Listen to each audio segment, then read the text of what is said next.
Good morning, everyone. Good morning, good morning, good morning, good morning. Welcome to another fine Wednesday morning. Welcome to another Coffee Break Chat.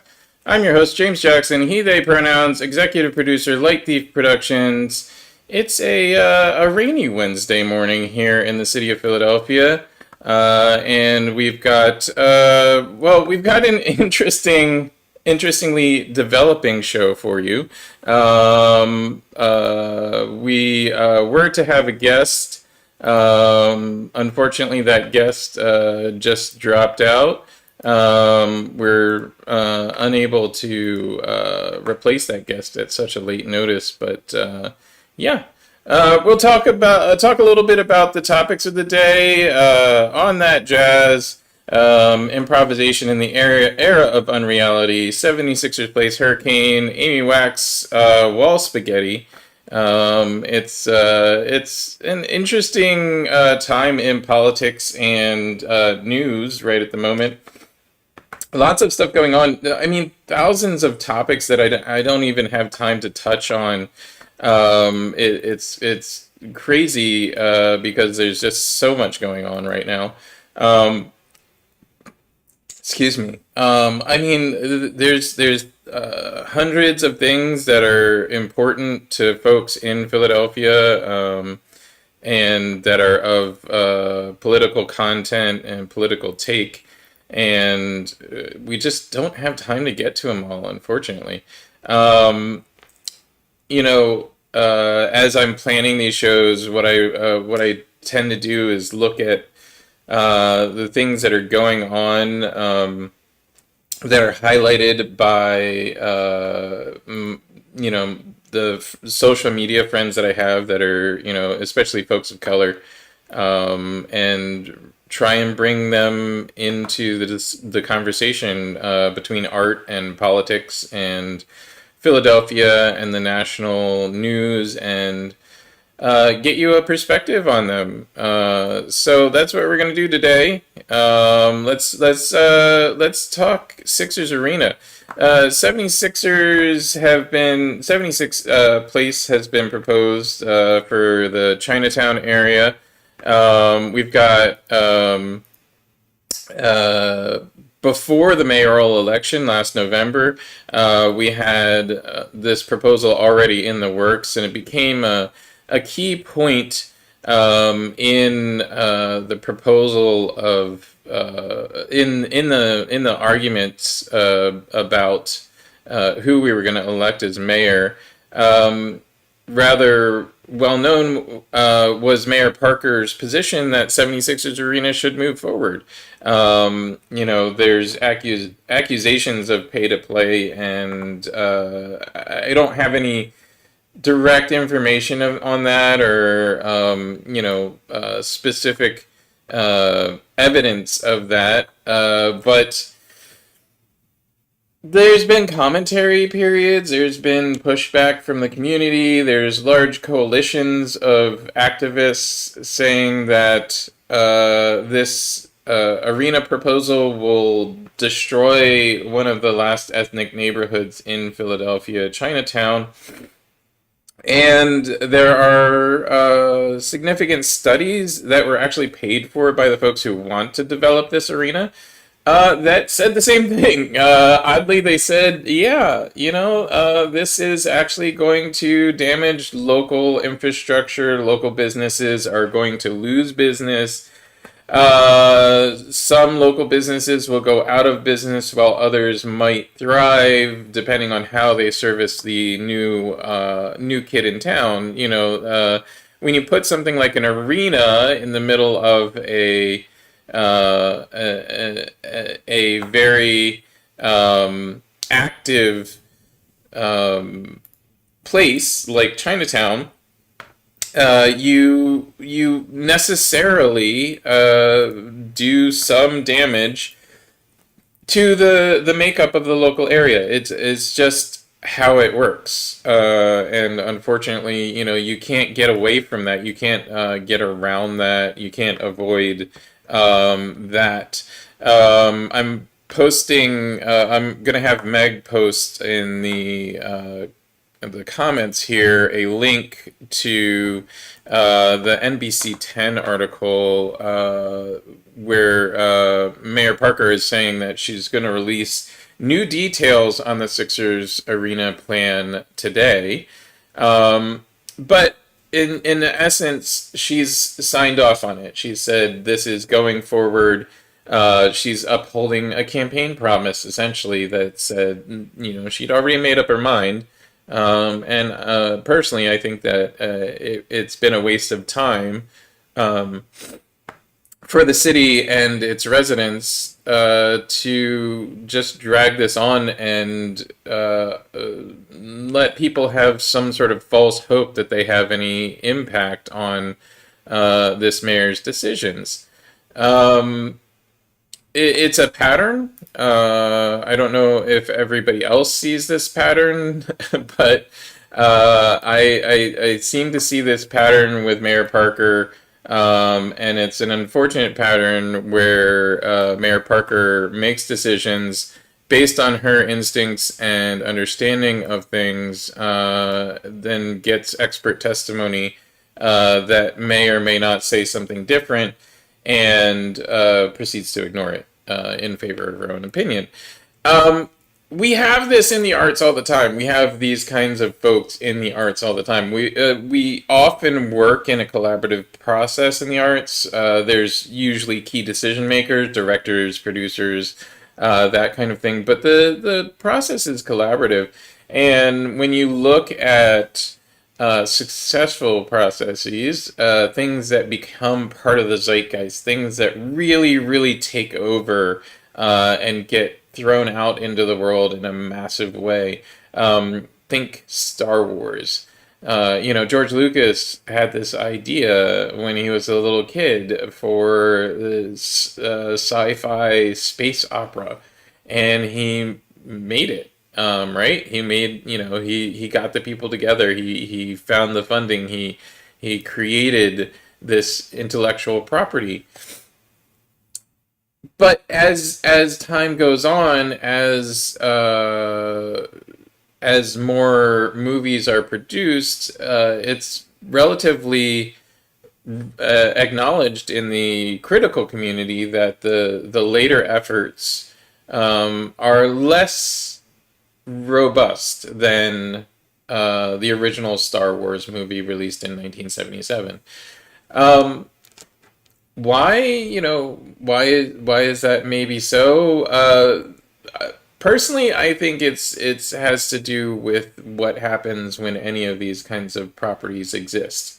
When something is insanely popular, hugely successful right off the get-go, the person in charge, gets all the credit. That's great. They did a lot in getting that to the screen or to the stage. The problem then becomes when that person, or that individual especially, falls subject to their own narrative. They get high on their own supply, so to speak, and they get on that jazz. They get on that crazy idea. They lock it in, and they feel like their idea is the only idea in the room that can be right because they were successful. The thing that often happens and that is missed in that narrative, in that self-narrative that folks build up around themselves, is that they're only successful because of the times in which they accepted the help of others, they accepted the opinion of others in the process. Costumes, sets, the design aesthetic of each individual designer in the process added to the universe that the director had created in his mind. That no one can fully flesh out a universe in their own mind, even if we give credit to them for doing so. There's not enough hours in the day. So when ideas are bounced off of a group of talented and creative people, that's when we usually get the best results.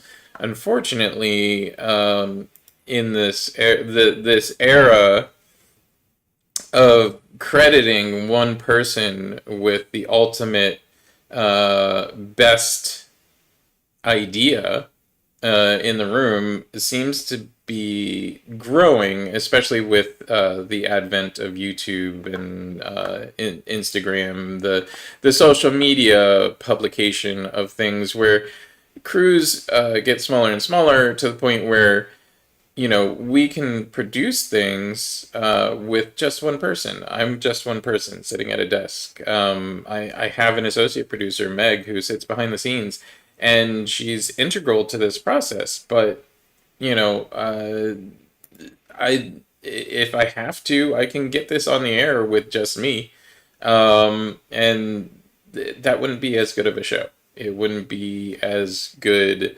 of a process because I wouldn't have any input. But the audience expectation has changed. Audience expectation of quality, of robustness, of depth has changed wildly. A lot of things that we consume for entertainment are one-offs, are simple, are not layered and nuanced. And if they are nuanced, it's often by way of commenting on society, um, and that comes from the advent of these single person productions, these little things that um, we do essentially by ourselves. So, uh, what does that lead to? What does that mean for society as a whole? What does that mean for um, you know what we do in Philadelphia arts? Um, I think it means that we need to really look for places where the the people are interested um, in participating, where there's massive numbers of people interested in participating in the process. Something like 76ers Arena is a great example. There's lots and lots of people giving out lots and lots of ideas around where a $1.3 billion dollars could be invested in the Philadelphia area, and invested without the cost of an impact to a local neighborhood, to a group of people, invested without the shortcomings of grift and graft and possibility of things going as they have in the past, where you look at the waterfront, you look at the Philadelphia waterfront, the the Spruce Street Harbor Park, the capping project on the waterfront. These are all things that have been literal decades in the making. Since the 1960s, I believe, people have been working on revitalizing the Philadelphia waterfront, and it still hasn't happened. It doesn't happen because there's not enough participation. Uh, there's not a low enough barrier entry to allow more people access to the process. Um, but you look at 76 Place, you look at what people are proposing. Should we put it in Camden? Should we put it on the waterfront? Should we put it in the Navy Yard? There's tons of great ideas out there. There's tons of ways in which this could work. And unfortunately, the leadership that is in place right now is unwilling to consider other ideas. where that intersects with a lot of modern politics. Let's talk about the hurricane. We have a hurricane coming up in Florida, coming up towards Florida, and the National Hurricane Center, as always, is doing a great job of tracking and predicting the hurricane's impact, where it's going, what it does, what it will do. It's the National Hurricane Center is run by NOAA, the National Oceanic and Atmospheric Administration. It's a government office. It produces and collects data on weather and weather patterns. It publishes that data, and it does that all free to the general public, or anybody who really wants to access it. You can go right on their website, NOAA.gov. You can see everything that our tax dollars pay for. And it's a really small amount of tax dollars when you look at it in comparison to the number of lives it saves, the amount of impact it has, and the amount of help it gives to the country as a whole. We can protect our lives and property. We can predict when there's going to be trouble in parts of the economy. We can really assist people with deciding things, such as how is this business decision going to affect us globally? Are we gonna create more global warming? Have business decisions in the past caused human created climate change? All of these things are done essentially for free to the public. Obviously, there's a cost. It costs tax dollars, and whenever you have a successful product like this, you will have people looking to monopolize that product and make it their own.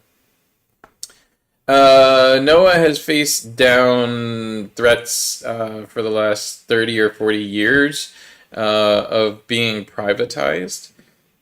Um, I don't think it was taken seriously until the last 10 years or so, that there are people, uh, just a couple of individuals who are dedicated to getting all of this weather data and charging people as individuals for their access to it. So rather than getting a tornado alert on the radio issued by the government, you'll have to buy a subscription to a tornado alert app. Rather than hearing days in advance that there's a category 4 hurricane about to hit the panhandle of Florida, you'll hear that you need to subscribe to the Weather Channel in order to find out what the hurricane's going to do. Um, and there have been various efforts to privatize this data, such as making it pay to access, um, suing people who publish essentially what is free data. You look outside, you can tell what the weather is, but trying to make this something that not everybody has access to for free. Paying for it instead of as a public good, paying for it as by way of subscription. So, how does that tie into these single decision makers? The lack of public input, and it ties in because it's a bad idea, right? Like, you can ostensibly see that this is, I think pretty much anybody with even a little bit of thought to it can see that privatizing something that is essential for everyone is a bad idea. Privatizing, the fire department would be a bad idea, and everybody knows that. Like just not even without even really thinking about it, you can look at it and say, if my neighbor's house is on fire, I want to put that house fire out. Even if I don't care about my neighbor, I want to put that house fire out because their house could catch my house on fire. Right? Like, that's the most selfish way to look at it. Like, I just want, to make sure that everybody's house goes out of being on fire if it is on fire. There was a house fire literally around the corner from us a few months ago, and if it was the 1800s, that house fire could have raged through this entire neighborhood because there wasn't as much fire equipment in Philadelphia. But being the 2020s, a fire truck showed up in under 10 minutes and put out the fire and saved the house, its occupants, as well as, save the neighborhood from catching on fire. These buildings are right up next to each other. There's no way that one catches on fire without catching another one on fire unless you put it out. All that to say, if one person gets the idea that this is something that we should fight against, that people should have to pay the fire department individually for every time that they need a fire put out. Um, if that's something we fight against, if that's something we privatize, if that individual gets that idea and is sold on their own greatness, is sold on their own fantasticness, their own assuredness that their ideas are always correct, then that's where we get in trouble, because in the current economy we have such a disparate valley between uh, high income and everybody else. The top 2% of people in the world own more than half of the wealth in the world. How, like, if one of those people is assured of themselves and powerful because of their wealth, and they get a bad idea and they don't listen to reason, that's when we get bad ideas, like we should privatize NOAA. Um, how do we avoid that? How do we keep that from being the way in which projects go, the way in which decisions are made? How do we deflate the ego of somebody who has been successful?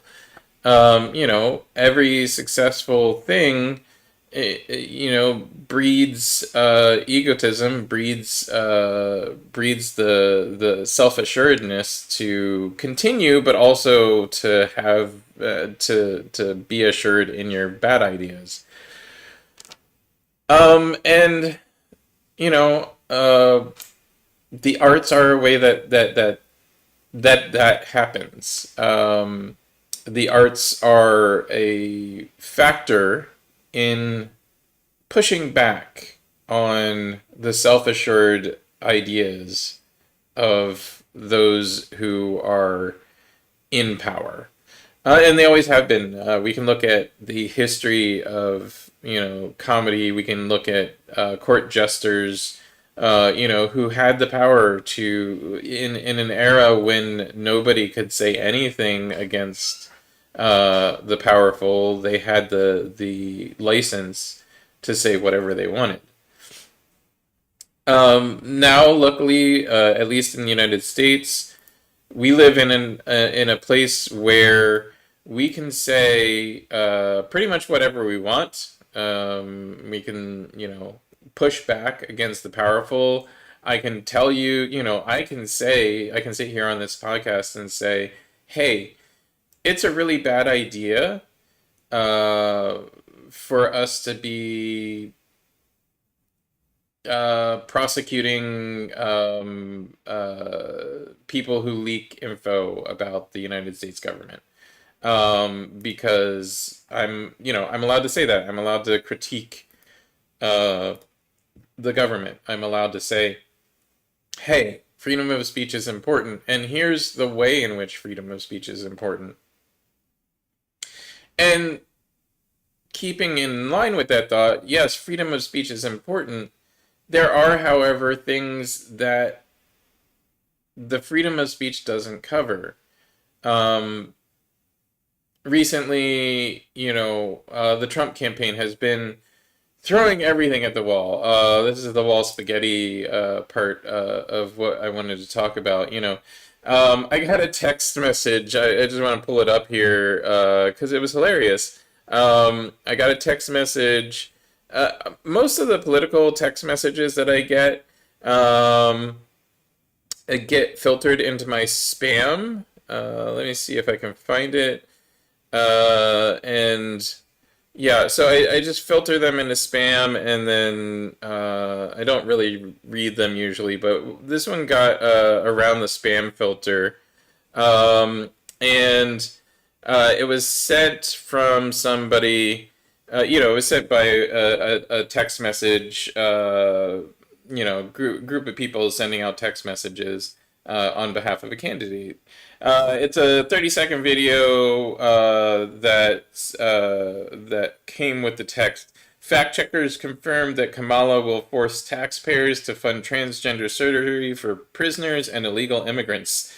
PBS, CNN, ABC News, and many others all verified that Kamala Harris would force taxpayers to fund transgender surgery for prisoners and illegal immigrants. Don't believe it? Check the video to watch Kamala Harris talk about it herself. Sent by AG on behalf of Donald J. Trump for President 2024 Inc. Stop to end. So we'll in a future episode, I'm sure with Rick or somebody else who knows this stuff we'll get into the benefits and detractions of groups like Donald J. Trump for President 2024 Inc. And whether or not these lobbying groups should be allowed to exist in the form they are now. But let's talk about this specific message and other messages that people have posted to social media that they get that are, I mean, this is hilarious to me because you can't force taxpayers to do anything. It's not like we're like the government forces us to pay for bombs that get dropped on brown people in the Middle East. It's just we do pay for them. We are forced to pay taxes because that is part of the social contract. We pay taxes so that the government can do things on our behalf. Transgender surgery, great. Personally, I don't care. You want to get transgender surgery, you want to get gender affirming surgery, great. Wonderful. Mazel tov, congratulations to you. I wish you well in the rest of your life. Please do. Please do whatever you need to do to take care of your mental health. If your interaction with the world on a daily basis it makes you feel as though you are not treated by the community in the way that you mentally are prepared to deal with them treating you, then you should do whatever is required to be more comfortable in your interactions on a daily basis. So if that's gender affirming care, guess what? We all participate in it. I get my beard trimmed every week. Well, once a month actually. But I get my beard trimmed. I get my cheeks shaved. I get my hair washed professionally. It's gender affirming care. I feel more comfortable with how people treat me as a man when my beard is neatly shaved and when my hair is nicely washed and when it's nicely combed. Great. That's how I feel most comfortable as a human being, as a person in general, and how it makes me feel most comfortable with my gender and my experience of my gender. If that's not what works for you, why the hell should I care? You can do whatever you need to do to take care of yourself. And I shouldn't have any say in what that is. Really, I shouldn't. And, you know, healthcare is a human right, regardless of whether, people think so or not. It's even in our Constitution. Uh, the right to life isn't just about um, zygotes in people's wombs. The right to life is the right to your own life, the right to control your own life, the right to be comfortable and cared for in your own life, the right to live your life. So yeah, let's help people live their lives. So right, so a transgender surgery for prisoners and illegal immigrants. I forgot when prisoners and illegal immigrants stopped being people. Um, I'm pretty sure our Constitution covers prisoners and quote unquote illegal immigrants, which there isn't such a thing. But we'll just, deal with the language as it was presented to us in this case. People are protected by our Constitution whether they are nationals or they are born abroad or they are nationals of another country. That's been settled law for pretty much the entire time this country has been in existence. The Constitution is a set of laws that protects people because they're humans, not because they are of our country. The social contract of our country is that we protect all human life here through the use of our taxes to provide services to those humans within our borders and without our borders, wherever we might have the ability to affect the protection of life, liberty, and the pursuit of happiness. Do we always do a good job with it? No. Hell no. Do we do it anyway? Yeah, yeah. Do some say that we shouldn't? Sure. Unfortunately, that's not how our Constitution is written. And also, unfortunately, for people who want to call undocumented immigrants illegal, it's also not written that way. So, why am I on this? This whole idea that I as a voter would not vote for Kamala Harris because she's going to use taxpayer funding to pay for transgender surgeries for prisoners and illegal immigrants is laughable. I responded that hooray, gender affirming care for all, free of charge, wonderful, great. Give everyone gender affirming care. It'll help. It'll reduce poverty. It'll reduce violence in our system. It'll reduce crime because people won't be as mentally taxed by just getting along day to day. Because when you think about it, what do you want to do every day? You want to get out. You want to go enjoy the things that you want to enjoy. You want to come home and you want to rest. That's it. That's all you really want to do, right? You just want to get along every day. You don't care what Joe Schmo down the street is doing. It doesn't affect you. If it does affect you, then you might care. But at the end of the day, it really doesn't affect you. You can do just as long as you can do what you want to do. Why do you care what other people do, right? That's where we get with this. That's where we're coming from with this. Hooray! Hooray for gender affirming care. Let's go. Let's do it. Let's see it happen. Other interesting ones that have come up. Let me find it real quick. There's been a litany of ones posted recently by other social media people that are hilariously right down the alley of, hey, this is actually something that we want. I don't understand how you're trying to divide people with this concept of things that people want.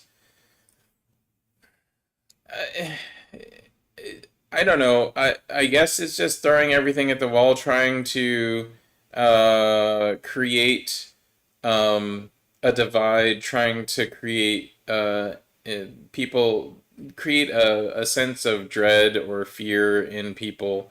It is one of the easier ways to control people is to create a sense of fear.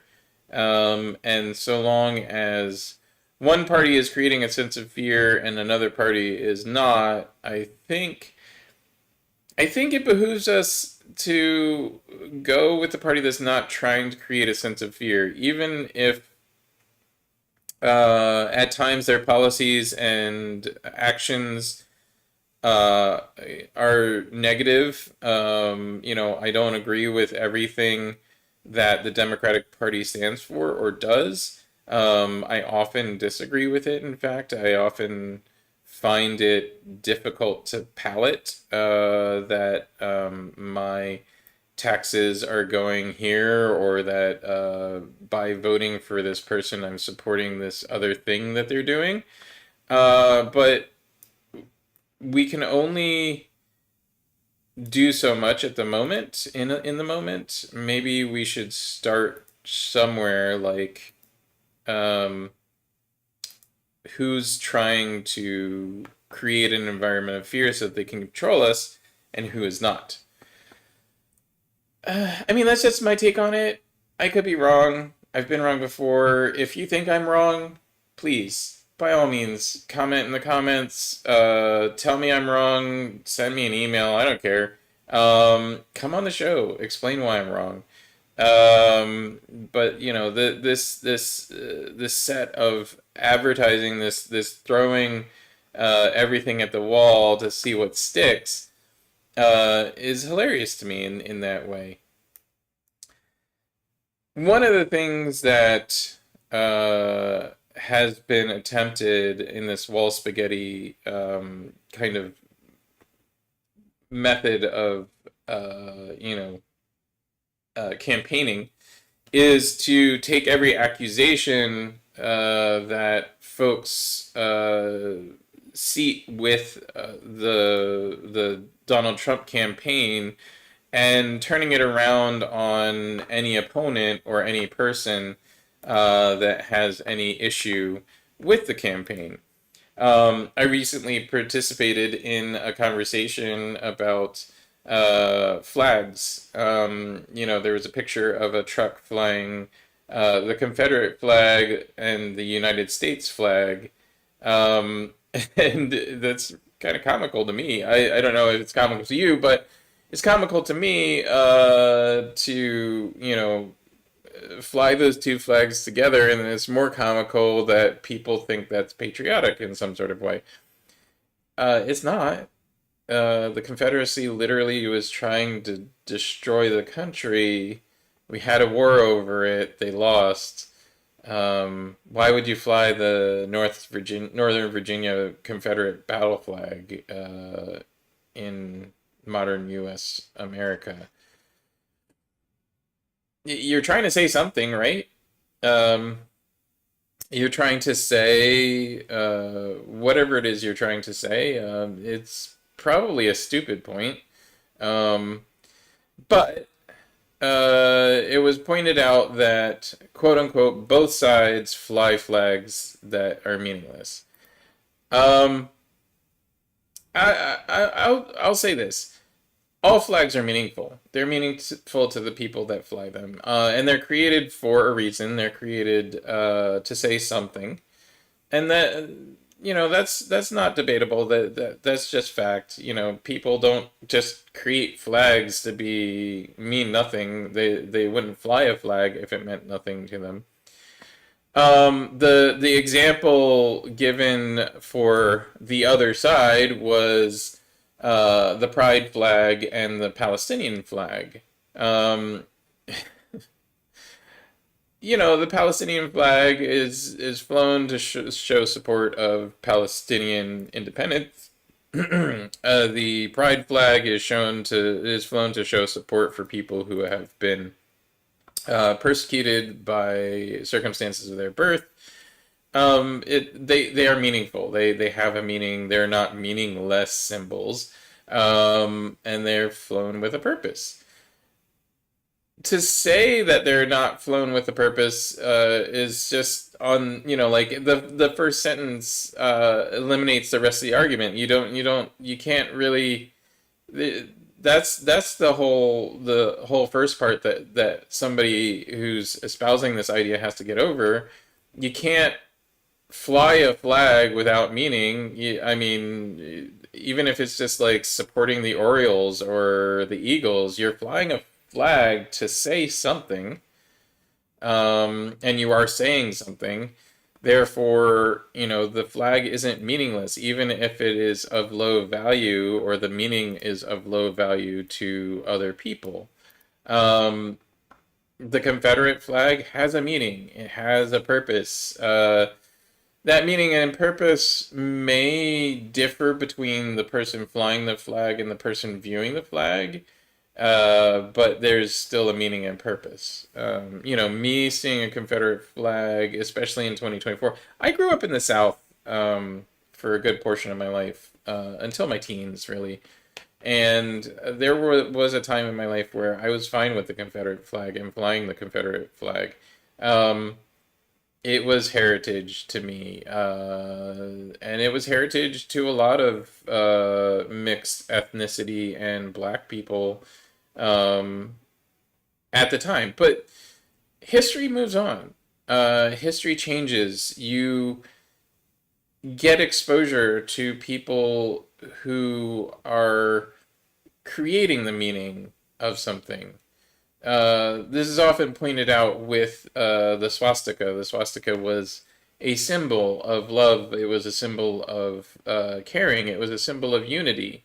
And that symbol was lost to people who co-opted it to mean something completely differently. And they knew what they meant, and they proclaimed what they meant by flying that symbol so loudly and so vociferously and with so much violence associated with it and so much hatred associated with it that they completely changed the meaning of the swastika. Um, and made it a symbol that doesn't mean what had meant for far longer than the use of it as a symbol of hate existed. But now, to this day, that symbol will always be associated with hatred. It will be associated with people who want to identify as better than, that want to identify as unique or special or in some way superior to everyone else. Same thing with the Confederate flag. I hate to tell you,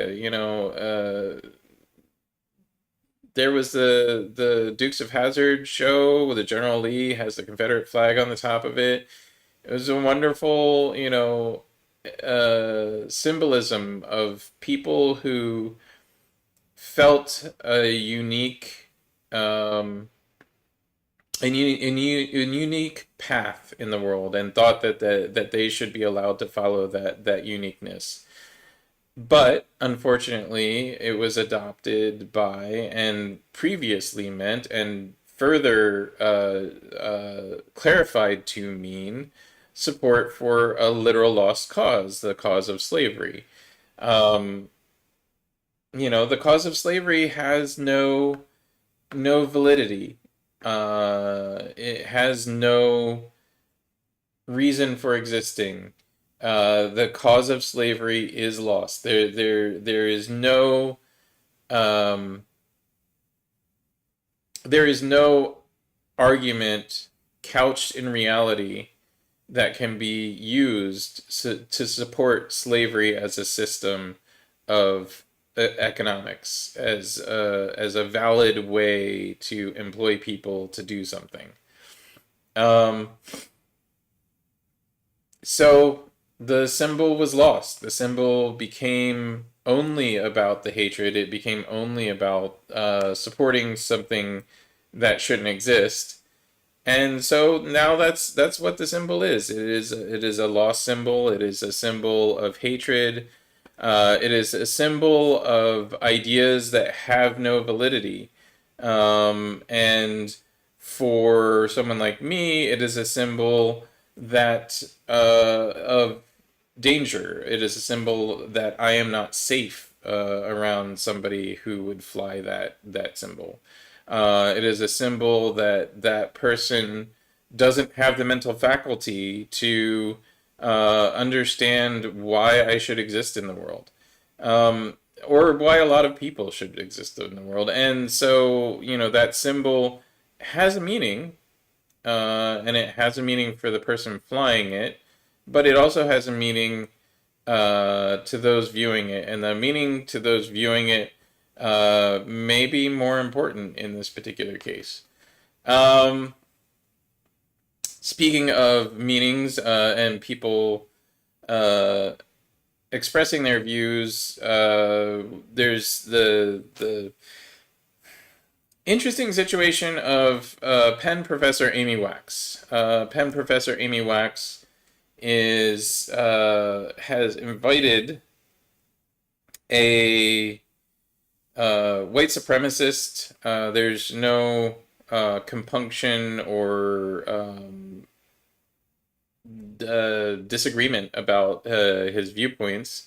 That he's a white supremacist and he believes in white supremacy. And Amy Wax has invited is a professor, tenured professor at UPenn. She's invited a white supremacist once again to talk, to give a lecture, and that's problematic.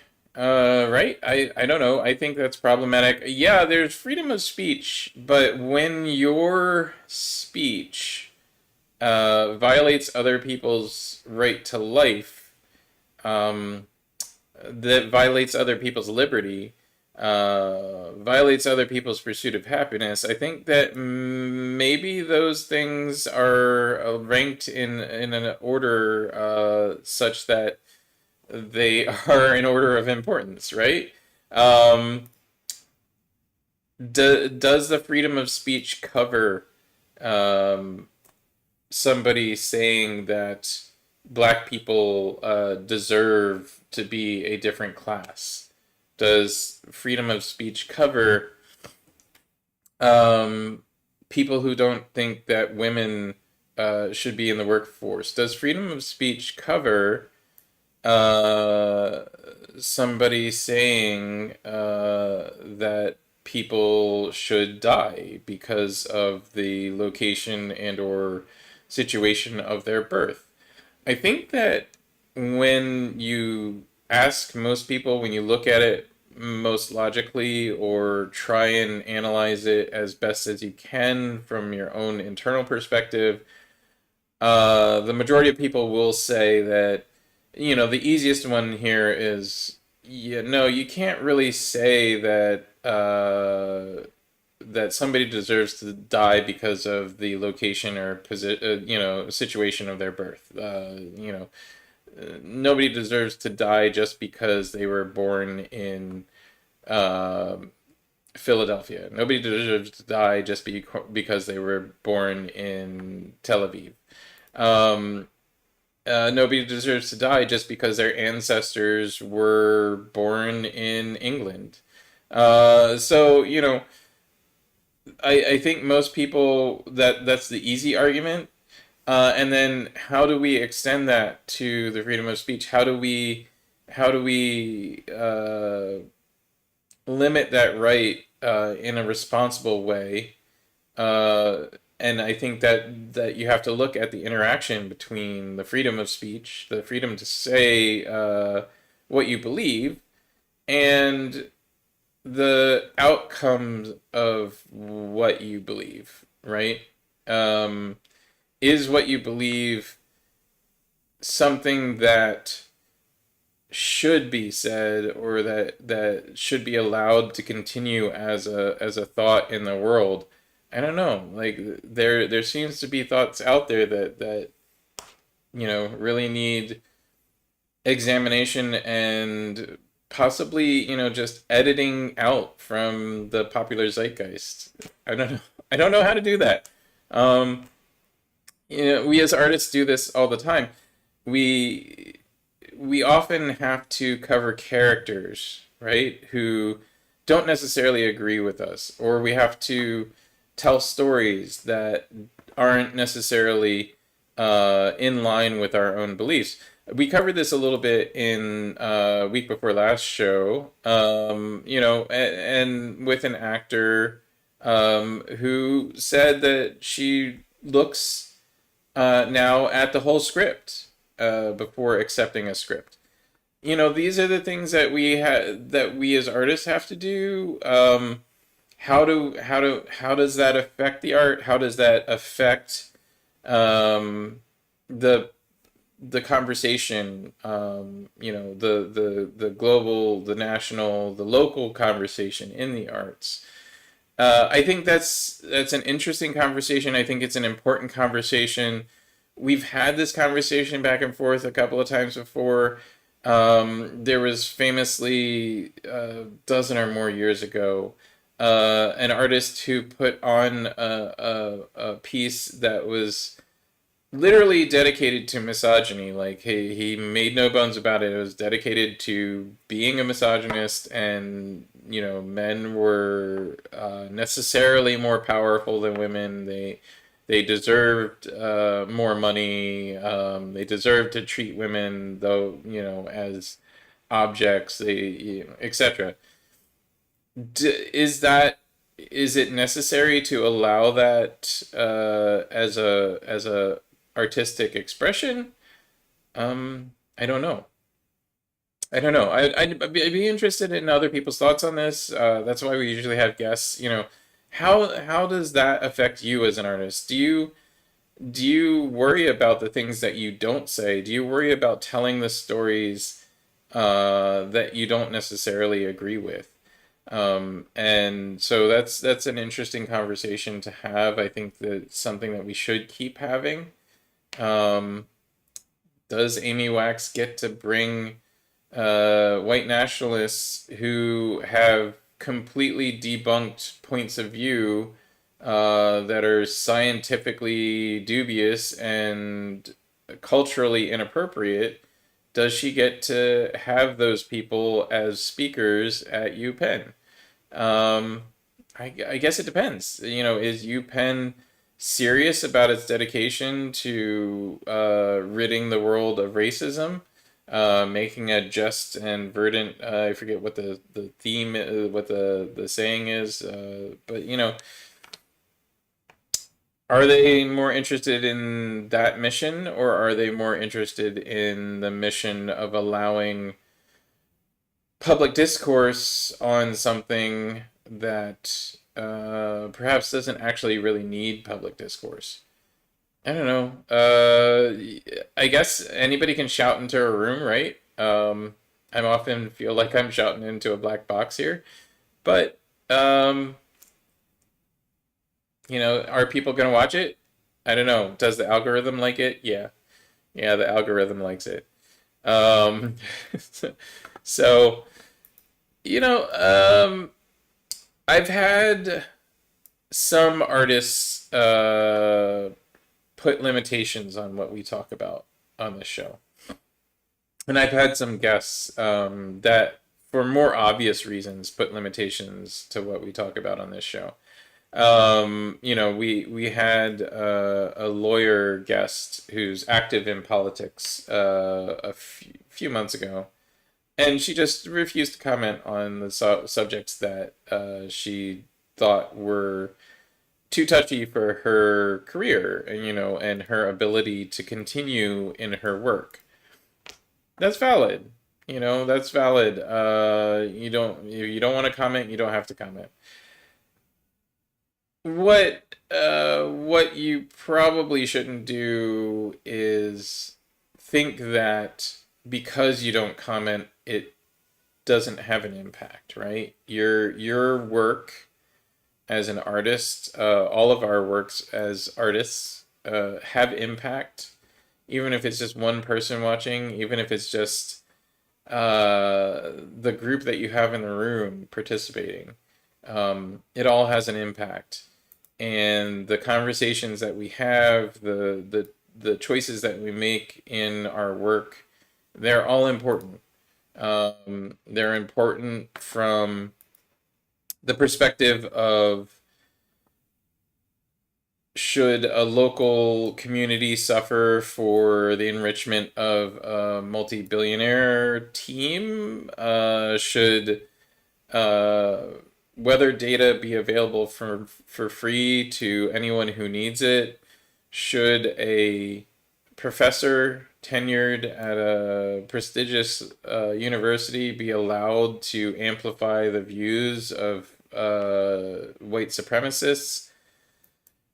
Should political campaigns be required to work within constraints so that they don't just throw spaghetti at the wall and make false accusations resulting in threats to immigrant communities in Ohio? Um, if you didn't get that reference, I assume you're living under a rock. But yeah, you know, if we say people are eating people's cats and dogs, is that as bad as shouting fire in a theater? It seems to be. It seems to be that that immigrant community has suffered at the hands of people who have a large platform and use that large platform to shout false information. Should we allow people to shout false information to protect the freedom of speech? Personally, I don't think so. Not when it means the death or possible death, and the definite loss of freedom of the people that don't have the large platform. That's just my take on it. It's almost 11, so I'm gonna go ahead and wrap up here. I really appreciate everyone's time. Thank you for watching the show today. Sorry it was just me monologuing all day. Hopefully you are interested in these topics. If you are interested in these topics, if you'd like to comment on them, if you have a viewpoint on them, especially as it relates to the arts in Philadelphia, if you are an artist in Philadelphia, if you work to fund the arts, if you work to support the arts, get in touch. Get in touch with us. Click on the website, click the contact button, talk to Meg, our associate producer, talk to me. Whatever you, however you'd like to connect, we'll have you on. We'll talk over these subjects, and we'll relate them to what's going on in the world. Because all life is political, and politics is, for better or for worse, part of life. So, yeah, tune in next week.